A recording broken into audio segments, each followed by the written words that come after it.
வணக்கம் ஸ்டூடெண்ட்ஸ். இன்றைக்கி நம்ம பார்க்க போகிற டாப்பிக்கு அயான் எலக்ட்ரான் மெத்தட். அதனால் நம்ம பார்க்க போகிறோம். ஓகேங்களா? ப்ரீவியஸ் கிளாஸில் எதை பற்றி பார்த்தோம் அப்படின்னா, balancing the equation of redox reactions. ஒரு ரெடாக்ஸ் ரியாக்ஷன்ஸோட ஈக்குவேஷனை எப்படி நம்ம பேலன்ஸ் பண்ண போகிறோம் அப்படிங்கிறத பார்த்தோம். ஸோ அதை பேலன்ஸ் பண்ணுறதுக்கு 2 மெத்தட்ஸ் இருக்குது. ஒன்று ஆக்சிடேஷன் நம்பர் மெத்தட் அப்படின்னு ஒன்று இருக்குது, இன்னொன்று அயான் எலக்ட்ரான் மெத்தட் அப்படிங்கிற ஒன்று இருக்குது. சரி, இந்த 2 மெத்தட்ஸ்க்குமே பேசிக்கான ஒரு பிரின்சிபல் இருக்குது. ரெண்டுத்துக்குமே சேம் பிரின்சிபல் ஒன்று இருக்குது அப்படின்னு சொல்லி கொடுத்தோம். ஞாபகம் இருக்குங்களா? என்ன சேம் பிரின்சிபல்? என்ன? Total number of electrons gained which is equal to total number of electrons lost. Okay, பாருங்கள் பார்க்கலாம். In oxidation and reduction, the total number of electrons donated by the reducing agent is equal to total number of electrons gained by the oxidizing agents. ஓகேங்களா? So இந்த பிரின்சிபலை base பண்ணி தான் இந்த 2 ஈக்குவேஷன்ஸையும் இந்த 2 மெத்தடில் நம்ம ஈக்குவேஷன்ஸை என்ன பண்ண போகிறோம்? பேலன்ஸ் பண்ண போகிறோம். ஓகேங்களா? இந்த ப்ரீவியஸ் கிளாஸ்லேயே நாம் ஆக்சிடேஷன் நம்பர் மெத்தடில் படி எப்படி ஈக்குவேஷன்ஸை பேலன்ஸ் பண்ணுறதுங்கிறத நம்ம பார்த்தோம் இல்லைங்களா? இப்போ பாருங்கள், ஆக்சிடேஷன் நம்பர் மெத்தட் அப்படின்னு கொடுத்துருக்காங்களா இல்லைங்களா? ஆக்சிடேஷன் நம்பர் மெத்தடில் ஃபஸ்ட்டு என்ன சொல்லியிருக்காங்க அப்படின்னு பார்த்தீங்கன்னா, the number of electrons gained or lost okay is calculated from the oxidation numbers of element before and after the reactions. ஓகேங்களா? நம்பர் ஆஃப் எலக்ட்ரான்ஸ் எவ்வளோ கெயின் ஆகிருக்கு, எவ்வளோ லாஸ் ஆகிருக்கு, அது எப்போ கால்குலேட் பண்ணணும்? ஒரு ரியாக்ஷனுக்கு முன்னாடியும் பின்னாடியும் கால்குலேட் பண்ண சொல்லியிருக்காங்க. ஓகேங்களா? அதுக்கு ஒரு எக்ஸாம்பிள்ஸ் பார்த்தோம், ஞாபகம் இருக்குங்களா? இந்த ஈக்குவேஷன்ஸை எக்ஸாம்பிளாக நம்ம பார்த்தோம், ஞாபகம் இருக்குங்களா? இதில் மொத்தம் 5 ஸ்டெப்ஸ் இன்வால்வ் இருக்குது. அந்த 5 ஸ்டெப்ஸில் ஸ்டெப் 1 என்ன சொல்லி கொடுத்தேன் நான்? ஆக்சிடேஷன் நம்பர் ரூல்ஸ் படி ஃபஸ்ட்டு ஒரு ரியாக்ஷனில் ஆக்சிடேஷன் நடக்கிறதையும் ரிடக்ஷன் நடக்கிறதையும் நம்ம என்ன பண்ணணும்? ஐடென்டிஃபை பண்ணணும். இதுதான் ஃபஸ்ட் பாயிண்ட். புரியுதுங்களா? First point. And then second point என்ன பார்த்தோம், ஞாபகம் இருக்குங்களா? செகண்ட் பாயிண்ட் என்ன பார்த்தோம்? அதோடைய principle total number of electrons loss is equal to total number of electrons gained. இந்த ரிலேஷனை பேஸ் பண்ணி தான் நம்ம என்ன பண்ணுவோம்னா ஈக்குவேஷனை கிராஸ் மல்டிப்ளை பண்ணுவோம் இல்லைங்களா? நம்பர் ஆஃப் எலக்ட்ரான்ஸ் கெயின்டையும் நம்பர் ஆஃப் எலக்ட்ரான்ஸ் லாஸ்ட்டையும் நம்ம ஈக்குவேட் பண்ணுறதுக்காக. அண்ட் தென் நெக்ஸ்ட்டு தேர்டு, ஓகேங்களா? ஸ்டெப் நம்பர் 3 என்ன சொல்லியிருப்பாங்க அப்படின்னா, based on the reactant side balance the product அப்படின்னு கொடுத்துருப்பாங்க. அதாவது ரியாக்டன்ட் சைடு எத்தனை நம்பர் ஆஃப் மோல்ஸ் இருக்கோ ப்ராடக்ட் சைடும் அத்தனை நம்பர் ஆஃப் மோல்ஸ் இருக்கிற மாதிரி 2 பக்கம் என்ன பண்ண சொல்லியிருக்காங்க? பேலன்ஸ் பண்ண சொல்லியிருக்காங்க. புரியுதுங்களா எப்படின்ட்டு? அண்ட் தென் நெக்ஸ்ட் பாருங்கள் பார்க்கலாம். Step 4 balance the elements except hydrogen and oxygen atoms. ஹைட்ரஜனையும் ஆக்சிஜனையும் தவிர்த்து மற்ற எல்லா எலமெண்ட்ஸ் என்ன பண்ண சொல்லியிருக்காங்க? பேலன்ஸ் பண்ண சொல்லியிருக்காங்க. புரியுதுங்களா? இது 4th ஸ்டெப்பு. ஓகே, நெக்ஸ்ட் பாருங்கள் 5th step. Step number 5. Okay, step number 5ல் தான் என்ன பண்ண சொல்லியிருக்காங்க? கடைசியாக ஹைட்ரஜனையும் ஆக்சிஜன் என்ன பண்ண சொல்லியிருக்காங்க? பேலன்ஸ் பண்ண சொல்லியிருக்காங்க. புரியுதுங்களா? இந்த 5 ஸ்டெப்ஸ் ஞாபகம் வச்சுருந்தாவே போதும், ஈக்குவேஷனை ஈஸியாக நம்ம என்ன பண்ணிடலாம்? பேலன்ஸ் பண்ணிடலாம். புரியுதுங்களா? இப்போ கொடுத்துருக்க ஈக்குவேஷன்ஸ் தெரியுதுங்களா? இந்த ஈக்குவேஷன்ஸு கம்ப்ளீட் பேலன்ஸ்டு ஈக்குவேஷன்ஸ் அப்படின்னு சொல்லுவாங்க. ஓகேங்களா? சரி, இது நம்ம எதை பேஸ் பண்ணி இது பண்ணோம் அப்படின்னு பார்த்தீங்கன்னா, ஆக்சிடேஷன் நம்பர் மெத்தடை பேஸ் பண்ணி நம்ம என்ன பண்ணியிருக்கோம்? ஈக்குவேஷனை பேலன்ஸ் பண்ணியிருக்கோம். இப்போ இன்னொரு மெத்தட் நம்ம சொன்னோம், ஞாபகம் இருக்குங்களா? இன்னொரு மெத்தட் நேம் என்னன்னு சொல்லி கொடுத்தேன் நான்? Ion electron method. Ion electron method. This method is used for ionic redox reactions அப்படின்னு சொல்லியிருக்காங்க. What is mean by ionic redox reaction? Redox ரியாக்ஷனும் தெரியும், ஆக்சிடேஷனும் போகுது, ரிடக்ஷனும் நடக்குதுன்னு சொல்லியாச்சு. நம்ம அயானிக் ரெடாக்ஸ் ரியாக்ஷன் என்ன அர்த்தம் அப்படின்னா, அந்த இடத்துல இருக்கிறது அயான்ஸாக இருக்கணும். ஓகேங்களா? மாலிகுல்ஸாக இல்லாமல் ஆட்டம்ஸாகவும் இல்லாமல் என்னவாக இருக்கணும்? அயான்ஸாக இருக்கணும். அயான்ஸ்னால் என்ன அர்த்தம்? Fe2+, Cl- இந்த மாதிரி இருந்துச்சுன்னா அது என்னென்னு சொல்லுவாங்க? நம்ம அயான்ஸ் அப்படின்னு சொல்லுவாங்க. புரியுதுங்களா? சரி, நெக்ஸ்ட் பாருங்கள். Step number 1. ஸ்டெப் நம்பர் 1ல் அங்கே என்ன படித்தோங்கிற ஞாபகம் இருக்குங்களா?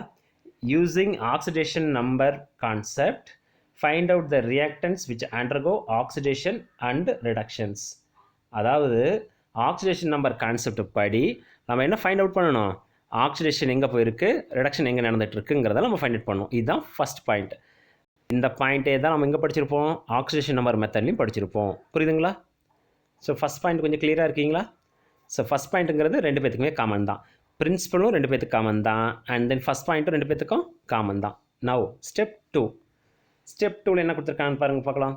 Right to separate of equation for oxidation and then reductions. முக்கியமானது write to of equations for oxidation and reduction reaction கொடுத்துருக்காங்களா இல்லைங்களா? அப்போ செப்பரேட்டாக எழுத சொல்லியிருக்காங்க. செப்பரேட்டாக இப்போ ஒரு ஈக்குவேஷன்ஸ் இருக்குது அப்படின்னா அந்த இது ரெடாக்ஸ் ரியாக்ஷன் அப்படின்னா என்ன அர்த்தம், ஆக்சிடேஷன் நடக்கும் ரிடக்ஷனும் நடக்கும்னு சொல்லியிருப்போமா. அப்போது ஆக்சிடேஷன் தனியாக ஒரு half reaction and then reduction தனியாக ஒரு ஆஃப் ரியாக்ஷன், இந்த 2 ரியாக்ஷன் சேர்ந்தது தான் நம்மளுக்கு கம்ப்ளீட் 1 ரியாக்ஷன் சொல்லுவோம். இப்போ இந்த 2 ரியாக்ஷன்ஸையும் எழுத சொல்கிறாங்க. அது ஸ்டெப் 2. புரியுதுங்களா? ஸ்டெப் 2 தெரியுதாப்பா? சரி, இப்போ பாருங்கள். ஸ்டெப் 2க்கு ஒரு எக்ஸாம்பிள்ஸ் கொடுத்துருக்காங்க. இந்த எக்ஸாம்பிள்ஸ் தான் நாம் ஆக்சிடேஷன் நம்பர் மெத்தட்லேயே பார்த்தோம். ஓகேங்களா? இதெல்லாம் ஒரு மாலிகுல்ஸ் இல்லையா? இதெல்லாம் ஒரு மாலிகுல் தானே. ஸோ இதை இங்கே அப்ளை நம்ம பண்ணவே முடியாது. யார் அப்ளை பண்ண முடியும்? It should B A ions அப்படின்னு படிச்சோமா இல்லைங்களா? அயானிக் ஃபார்மில் இருக்கணும்னு சொல்லியிருக்காங்க. சரி, பொட்டாசியம் பாருங்கள், இங்கே என்ன சார்ஜ் இருக்குது, +1 தான் இருக்குது. இங்கே என்ன சார்ஜ் தான் இருக்குது, ப்ராடக்ட் சைட்லேயும் +1 தான். ஸோ அப்போ அவனை கேன்சல் பண்ணிடணும். யாருடைய சார்ஜஸ் மாறுதோ அவனை மட்டும் தான் எடுத்துக்கணும். சரி, Mn இங்கே பாருங்கள் பார்க்கலாம். MnO4 மைனஸ்ன்னு இருக்குமா இல்லையா? அப்போ எம்னுடைய சார்ஜ் என்ன வரும், 7+ வருமா? ஸோ அவனை கேரி அவுட் பண்ணிக்கிறோம். அண்ட் தென் நெக்ஸ்ட் Fe2+ இல்லையா? இங்கே Fe2+, இங்கே பொறுத்தவரை Fe3+ இருக்குமா? ஓகே, இதை கேரி அவுட் பண்ணிக்கலாம். அண்ட் தென் MnSO4 இருக்கா? SO4க்கு 2-, Mnக்கு 2+. அப்போ MnO4 மைனஸாக இருந்து Mn2+ மாதிரி இருக்கா? அப்போ அவங்க 2 பேர்த்தையும் எடுத்துக்கிறோம். Fe2+ இருக்குது. இந்த பக்கம் Fe என்னவோ மாறிடுச்சு, எனக்கு 3+ மாறி இருக்குது. சல்ஃபேட்டுக்கு இந்த பக்கம் 2- தான், இந்த சைடும் 2- தான், இந்த சைடும் 2- தான். அப்போ சல்ஃபேட் எடுத்துக்கணும் அவசியம் கிடையாது. அந்த நெக்ஸ்ட்டு முக்கியமானது ஹைட்ரஜன் இருந்தாலும் சரி, வாட்டர் இருந்தாலும் சரி, ஆக்சிஜன் இருந்தாலும் சரி நம்ம எடுத்துக்கணும். ஹைட்ரஜன் எடுத்துக்கிட்டாங்க, வாட்டரையும் எடுத்துக்கிட்டாங்க. புரியுதுங்களா? இப்போ அயனிக் ஃபார்மாக மாற்றி எழுதிக்கிட்டாச்சா? வாட்டருங்கிறது கண்டிப்பாக இந்த இடத்துல நம்ம மென்ஷன் பண்ணி ஆகணும். ஓகேங்களா? சரி, இதில் ஏதாவது டவுட்ஸ் இருக்கா யாருக்காவது? ஸ்டூடெண்ட்ஸுக்கு இதில் ஏதாவது டவுட்ஸ் இருக்கா? சரி, இது எனக்கு ஏதாவது புரியல, இந்த இது எங்களுக்கு புரியாமல் இருக்குது அப்படின்னு சொல்கிறவங்க யாராவது இருக்கீங்களா? புரியலை அப்படின்னா ஒன்ஸ் நீங்கள் கேட்கலாம்ப்பா. ஓகேங்களா? சரி, நெக்ஸ்ட் ஸ்டெப் பார்க்கலாங்களா? நெக்ஸ்ட் ஸ்டெப் பாருங்கள். இங்கே பாருங்கள். the two of reactions are அப்படின்னு கொடுத்துருக்காங்களா இல்லைங்களா? இப்போ பாருங்கள், இந்த ரியாக்ஷன்ஸில் இது எப்படி எழுதணும்னு தெரிஞ்சிச்சா? சரி, இந்த ரியாக்ஷனில் பாருங்கள், Fe என்ன மாறி இருக்குது, Fe3+ மாறி இருக்குது. அப்போ ஒரு எலக்ட்ரான்ஸ் அது என்ன பண்ணியிருக்கு, லாஸ் பண்ணியிருக்குன்னு சொல்லலாமா? இப்போ பாருங்கள், கொடுத்துட்டாங்களா? ஒரு எலக்ட்ரான்ஸ் என்ன பண்ணியிருக்கு, லாஸ் பண்ணியிருக்கு. புரியுதுங்களா ஸ்டூடெண்ட்ஸ்? இது ஒரு ஆஃப் ரியாக்ஷன்ஸ் எழுதியாச்சு. அடுத்து நெக்ஸ்ட் பாருங்கள். அடுத்து என்ன இருக்குது, இப்போ Fe கேன்சல் பண்ணிடுங்க. Fe எழுதியாச்சு. அங்கே ஆக்சிடேஷன் நடக்கிறத நம்ம இண்டிகேட் பண்ணியாச்சு. ஸோ அதை எழுத தேவையில்லை. அடுத்து நெக்ஸ்ட் என்ன இருக்குன்னு பாருங்கள். MnO4- என்னவோ மாறிடுச்சு, Mn2+ மாறிடுச்சா? இப்போ இங்கே ஆக்சிஜன் இருக்கனால அப்போ அந்த பக்கம் என்ன சேர்த்திருப்போம், நம்ம வாட்டர் சேர்த்திருப்போம். அப்போ வாட்டரில் ஹைட்ரஜன் இருக்கனால இந்த பக்கம் யார் சேர்த்திருப்போம், ஹைட்ரஜனை சேர்த்திருப்போம். அப்போ ரிடக்ஷன் ரியாக்ஷனில் தான் இந்த ஹைட்ரஜனை வாட்டரில் நம்ம என்ன பண்ணணும், இன்க்ளூட் பண்ணிட்டு வரணும். ஸோ அப்போ ஈக்குவேஷன்ஸ் எப்படி எழுதலாம்னு பாருங்கள்.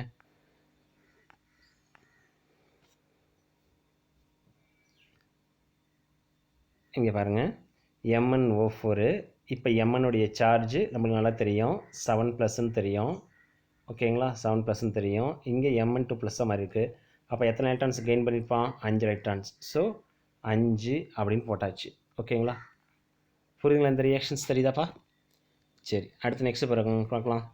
Balance the atom on both sides of the half reaction கொடுத்துருக்காங்க இல்லைங்களா? ஈக்குவேஷன் 1ல் பாருங்கள், no changes. That is Fe2+ என்னவோ மாதிரி இருக்குது, Fe3+ மாறி இருக்குது. ஈக்குவேஷன் 2ல் பாருங்கள் பார்க்கலாம். 4 oxygen on the reactant side, therefore add 4 water molecules. இங்கே பாருங்கள், நான் என்ன சொன்னேன், இங்கே ஆக்சிஜன் இருந்துச்சு அப்படின்னா இந்த பக்கம் சேர்த்தோம்னா நம்ம யாரை சேர்த்தணும், வாட்டராக தான் சேர்த்தணும். 4 இருக்கிறதா என்ன பண்ணணும், நம்ம 4H2O போட்டலாமா? சரி, 4H2O அப்படின்னா இங்கே 8 ஹைட்ரஜன் எக்கச்சக்கமாக இருக்கா இல்லைங்களா? 8 ஹைட்ரஜன் அதிகமாக இருக்குது. அப்போ ரியாக்டன்ஸ் யார் சேர்த்தணும், 8H+ன்னு கொண்டு வந்துடணும். ஓகே, 8H+ அப்படின்னு கொண்டு வந்துடணும். புரியுதுங்களா? இது புரியுதாப்பா? இந்த ஸ்டெப்ஸ் தெரியுதாங்கப்பா என்னன்ட்டு பாருங்கள். 4 oxygen on the reactant side, therefore add 4 water molecules on the product side to balance hydrogen. Add 8 H plus in the reactant side. Okay, சரி பாருங்கள். அப்போ என்ன கிடச்சிருக்குன்னா MnO4 minus plus 5 electrons plus 8 hydrogen gives Mn2 plus 4 water molecules. இது புரியுதாப்பா? சரி, step number 3 பாருங்கள். Step number 3 என்ன கொடுத்துருக்கான்னு பாருங்கள். Equate both of reactions such that the number of electrons lost is equal to number of electrons gained.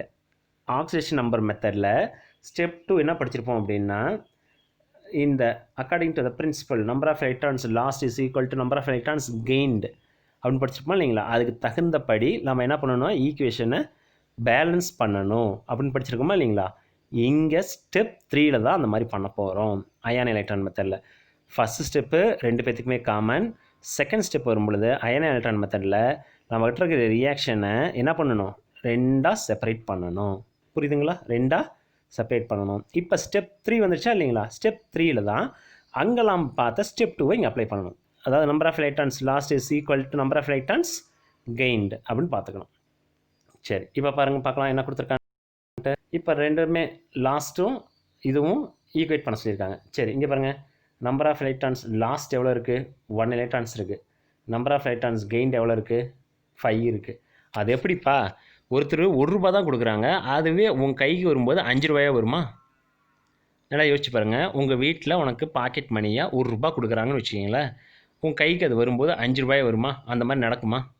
ஒருவேளை அவங்க ₹1 காசை 5 கொடுத்தாங்கன்னா உங்கள் கையில் எவ்வளோ வரும்? 5 வரும். ஓகேங்களா? ₹5 வந்துடும். ஓகேங்களா? டோட்டலாக ₹5 வந்துடும். ஸோ அப்போ 2 பேருக்குமே எலக்ட்ரான்ஸ் லாஸ்ட் எவ்வளோ இருக்கோ எலக்ட்ரான்ஸ் கெயின்டு அவ்வளோதான் இருக்கணும் இல்லைங்களா? அப்போ நம்பர் ஆஃப் எலக்ட்ரான்ஸ் கெயின்டு 5னா நம்பர் ஆஃப் எலக்ட்ரான்ஸ் எவ்வளோ இருந்திருக்கணும்? 5 தான் இருந்திருக்கணும். அப்போ ஃபஸ்ட் ஈக்குவேஷன் இருக்குன்னா இல்லைங்களா? அப்போ அதை என்ன பண்ணலான்னா 5ஆல் மல்டிப்ளை பண்ணிடலாமா? ஃபஸ்ட் ஈக்குவேஷனை மல்டிப்ளை ஃபஸ்ட் ஈக்குவேஷன் பை 5.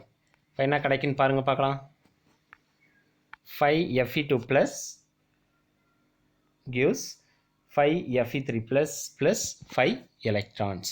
புரியுதுங்களாப்பா? இதனால் மல்டிப்ளை பண்ண தெரியுதா? சரி, நெக்ஸ்ட் பாருங்கள். MnO4 minus plus 5 electron plus 8 hydrogen gives Mn2 plus 4 water molecules. புரியுதுங்களா? செகண்ட் ஈக்குவேஷன்ஸில் எந்த ஒரு சேஞ்சஸுமே இல்லை, அதை அப்படியே ஹேஸ்எச்எஸ் அப்படியே எழுதிடலாம். ஓகேங்களா? இங்கே ப்ராடக்ட் சைடும் இந்த பக்கம் இருக்கிற ரியாக்டன்ட் சைடு நம்ம கேன்சல் பண்ணலாமா? இப்போ கேன்சல் பண்ணிட்டோம் அப்படின்னா மிச்சம் உங்கள்கிட்ட என்ன இருக்குன்னு பாருங்கள், பார்க்கலாம். என்ன இருக்கும்? F5Fe2 ப்ளஸ் எழுதலாமா? அந்த நெக்ஸ்ட்டு MnO4 மைனஸ் அதை எழுதலாமா? அந்த 8H ப்ளஸ் எழுதலாமா? கிவ்ஸ் என்ன கொடுத்துருக்கான்னு பாருங்கள், 5Fe3 ப்ளஸ் கொடுத்துருக்கானா? Okay, and then Mn2 plus and then last water molecule. எத்தனை வாட்டர் மாலிகல் இருக்குது? 4. அப்போ இங்கே என்ன வரணும் உங்களுக்கு? 4 வாட்டர் மாலிகல்ஸ் வரணும். புரியுதுங்களா இந்த ரியாக்ஷன்ஸு? இந்த மாதிரி உங்களால் ஈக்குவேஷன்ஸை பேலன்ஸ் பண்ண முடியுமா? சரி, ஓகே, புரியுதுங்களா? சரி, இப்போ உங்களுக்கான ஒரு test. Balance the following equation using oxidation number method. Using oxidation number method அப்படின்னு கொடுத்துருக்கானுங்க. ஓகேங்களா? இப்போ நம்ம பார்த்தது அயன் எலக்ட்ரான் மெத்தடு. ஆனால் அவங்க எதை பண்ண சொல்லியிருக்காங்க? ஆக்சிடேஷன் நம்பர் மெத்தட் படி பண்ண சொல்லியிருக்காங்க. ஓகேங்களா? பண்ண முடியுமா உங்களால்? ஃபஸ்ட் என்ன பண்ணணும்னா ஒவ்வொரு மாலிகலாக நம்ம பிரித்து பார்க்கணும். ஒவ்வொரு மாலிகலாக பிரித்து பார்க்கும்பொழுது தான் அதில் யார் ஆக்சிடேஷன் நடந்திருக்கா, யார் ரிடக்ஷன் நடந்திருக்காங்கிறத உங்களுக்கு தெரிஞ்சிருக்கும். இப்போ பாருங்கள், AS2S3 அப்படின்னு இருக்குங்களா? ஓகே, AS2S3 அதில் பாருங்கள், எஸ் அப்படின்னா -2 இல்லையா? அப்போ -6 இருக்குது. அப்போ ஒரு ஏஎஸோடைய சார்ஜ் என்ன? 3+. அந்த மாதிரி ப்ரெடிக்ட் பண்ணிடலாமா ஈஸியாக?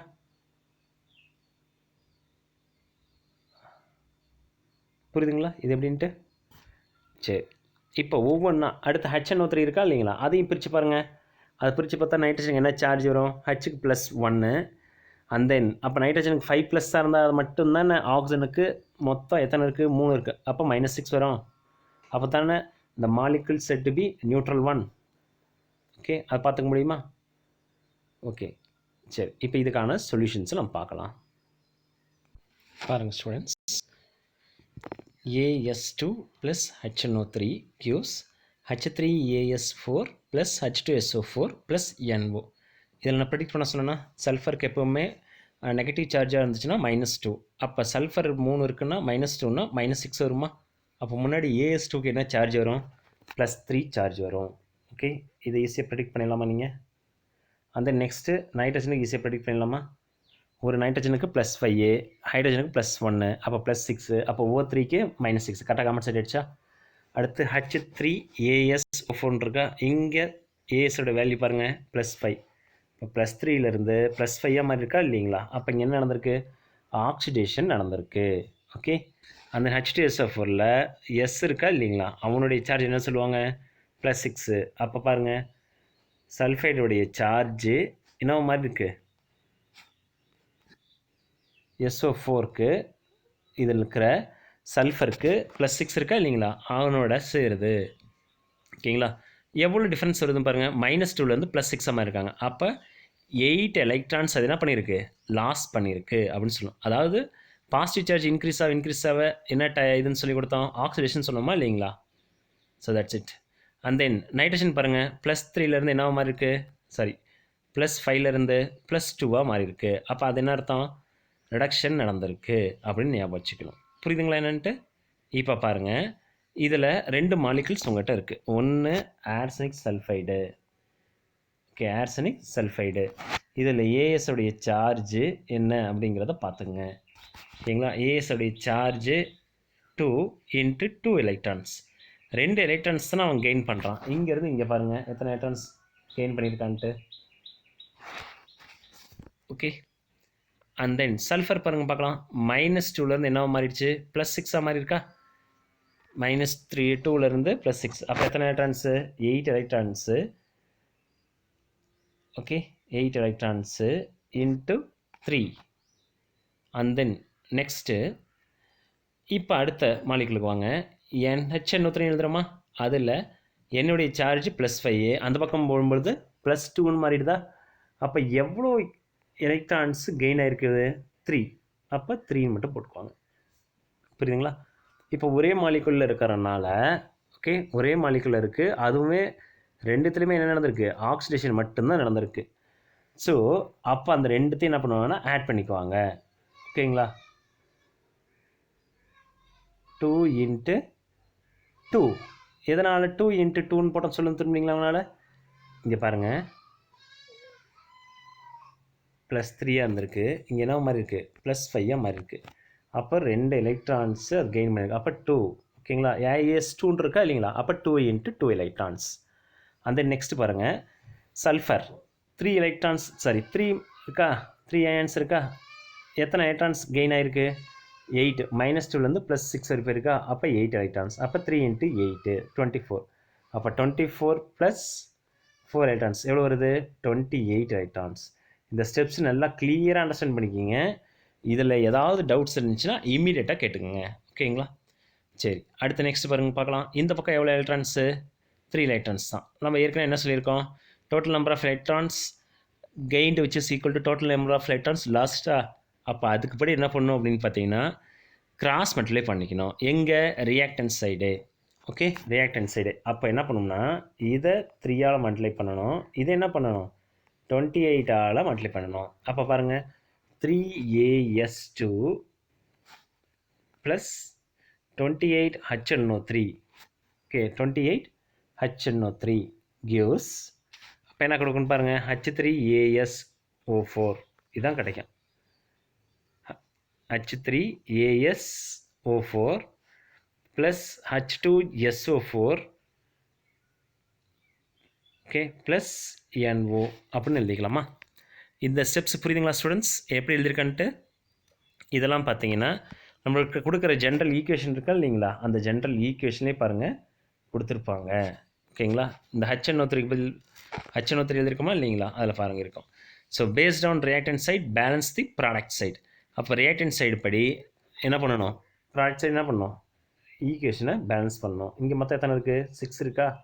இங்கே 1 தானே இருக்குது. அப்போ இங்கே என்ன போட்டோம்? முன்னாடி 6ன்னு போட்டணும். ஓகேங்களா? அந்த நெக்ஸ்ட்டு பாருங்கள் பார்க்கலாம். சல்ஃபைடை பொறுத்தவரை இந்த பக்கமே 9 இருக்கா? ஸோ அந்த பக்கம் எத்தனை இருக்குதுன்னு பாருங்கள், சல்ஃபர் ஒன்று தான் இருக்குது. ஸோ அப்போ இந்த பக்கம் தான் பேலன்ஸ் பண்ணணும். அப்போ எவ்வளோ போடலாம் நம்ம 9 அப்படின்னு போட்டுடலாமா? அந்த மிச்சம் யார் இருக்கான்னு பாருங்கள், நைட்ரஜன் இருக்காங்களா? இந்த பக்கம் நைட்ரஜன் ஒன்று, அந்த பக்கம் நைட்ரஜன் ஒன்று. அடுத்து ஹைட்ரஜன் என்னங்க பார்க்கலாம். 28 hydrogen on the left side, reactant side. அண்ட் தென் இது வந்து எத்தனை இருக்குதுன்னு பாருங்கள் பார்க்கலாம். நைட்ரஜன் எத்தனை இருக்குது? நைட்ரஜன் பார்த்தீங்கன்னா ஒன்று மட்டும் தான் இருக்குது. 28 நைட்ரஜன் இருக்குது அப்படின்னா இந்த பக்கம் எத்தனை நைட்ரஜன் வேணும் நம்மளுக்கு? 28 நைட்ரஜன் தேவைப்படுது. ஓகேங்களா? அப்போ 28 nitric oxide, that is NO, ஓகேங்களா, இருக்குதுன்னு சொல்லிடுங்க. அண்ட் தென் நெக்ஸ்ட் பாருங்கள் பார்க்கலாம். இப்போ புரியுதுங்களா?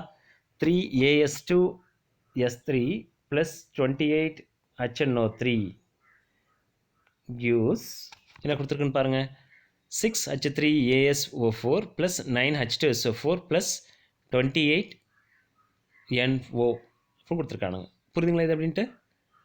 And then product side,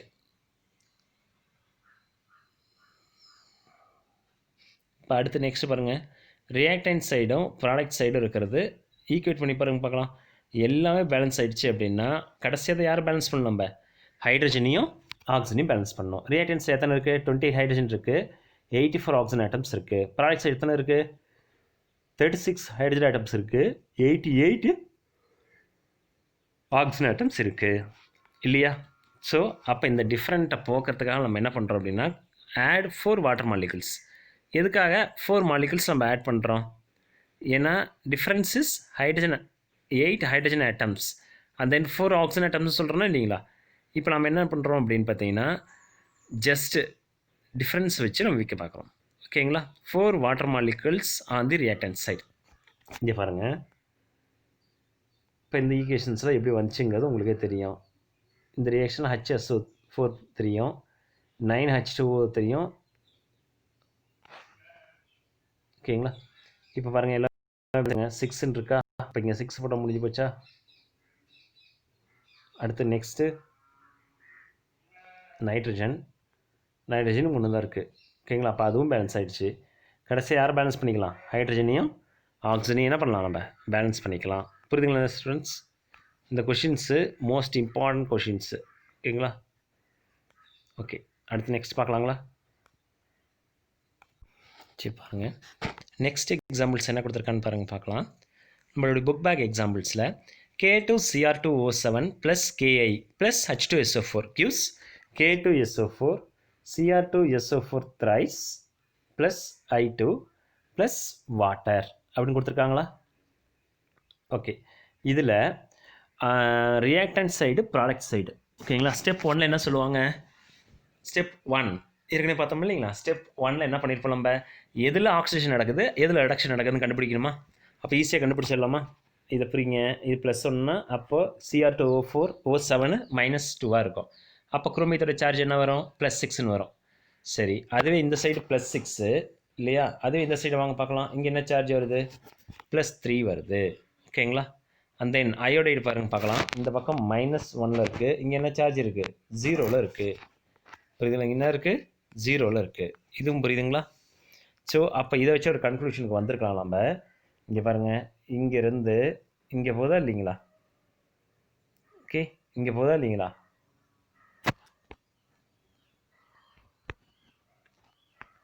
okay, and then next பாருங்கள் பார்க்கலாம். Ki மைனஸ்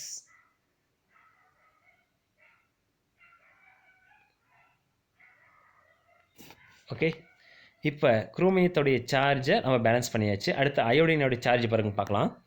Ki அப்படின்னு சொல்கிறோமா? இங்கே அயோடினுடைய சார்ஜ் -1. ஓகே, சரி. அப்போது இங்கே அயோடின் மட்டும் தனியாக கேஸை வெளியே போகணும்னு சொன்னால் இல்லைங்களா? அயோடின் ஓகேங்களா, டையாட்டமிக் மாலிகுல்னால ஈஸியாக எவாப்ரேட் ஆகிடும். ஓகேங்களா? அப்போ என்ன பண்ணணும்? நம்ம I2 அப்படின்னு இருக்குமா? அவனுடைய சார்ஜ் என்னவாக இருக்குன்னா நேச்சுரல் ஸ்டேட்டில் இருக்குமா? என்னென்னு படிச்சிருக்கோம்? நம்ம 0ன்னு படிச்சிருக்கோமா? அப்போ -1லேருந்து 0வாக மாறிட்டாங்கன்னா என்ன அர்த்தம்? அந்த இடத்துல என்ன நடந்திருக்குன்னு அர்த்தம்? ஆக்சிடேஷன் நடந்திருக்கு அப்படின்னு அர்த்தம். ஓகேங்களா? -1 0, அதுக்கடுத்து யார் வருவா? 0 1 2 3. ஓகேங்களா? அஸ்னிங் நட்ஸில் போட்டு பாருங்கள்.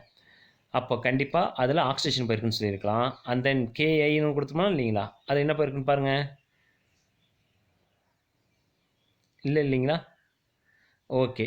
இப்போ பாருங்கள், இந்த பக்கம் எக்ஸஸாக யாருக்கானா K2Cr2O7.